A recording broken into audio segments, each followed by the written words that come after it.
नाजरीन आदाब, आप देख रहे हैं जी मीडिया।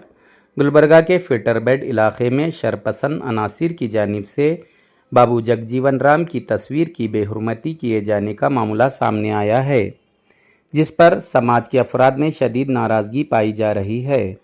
इस सिलसिले में समाजी कारकुन प्रदीप भावे ने कहा है कि कर्नाटका के वज़ीर दाखिला के ज़िले में बाबू जगजीवन राम जैसी अजीम शख्सियत की तस्वीर की बेहुरमती एक अफसोसनाक और काबिल मज़म्मत वाक़या है, जिससे समाज के जज्बात को सख्त ठेस पहुंची है।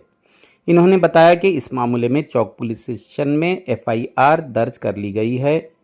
समाज के नुमाइंदों ने मुतालबा किया है कि इस शर्मनाक हरकत में मुलविस अफराद को फौरी तौर पर गिरफ्तार करके कानून के मुताबिक सख्त सज़ा दी जाए, ताकि आइंदा ऐसे वाक़यात की रोकथाम हो सके।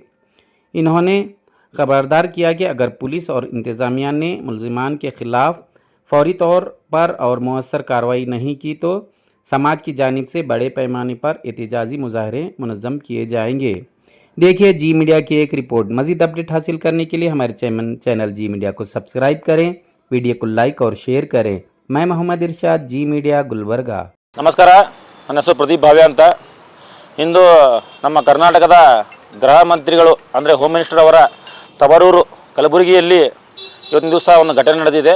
ಏನಪ್ಪ ಅಂದರೆ ದಿನಾಂಕ 6/6/2026 ಫಿಲ್ಟರ್ ಬ್ಯಾಟ್ ಆಶ್ರಯ ಕಾಲನಿ ಹತ್ರ ಒಂದು ಬಾಬು ಜಗಜೀವರಾಮ್ಜಿ ಅವರ ಒಂದು ಕಟ್ಟೆ ಇದೆ. ಕಟ್ಟೆ ಮೇಲೆ ಅವರ ಒಂದು ಬ್ಯಾನರ್ ಹಾಕಿದ್ದು ಕಿಡಿಗೇಡಿಗಳು ಯಾರೋ ರಾತ್ರಿ 12, 1, 2 ಗಂಟೆಗೆ ಬಂದುಬಿಟ್ಟು ಆ ಬ್ಯಾನರನ್ನು ಹರಿದು ಅದಕ್ಕೆ ಅಪಮಾನ ಮಾಡಿ ಹೋಗಿರ್ತಾರೆ.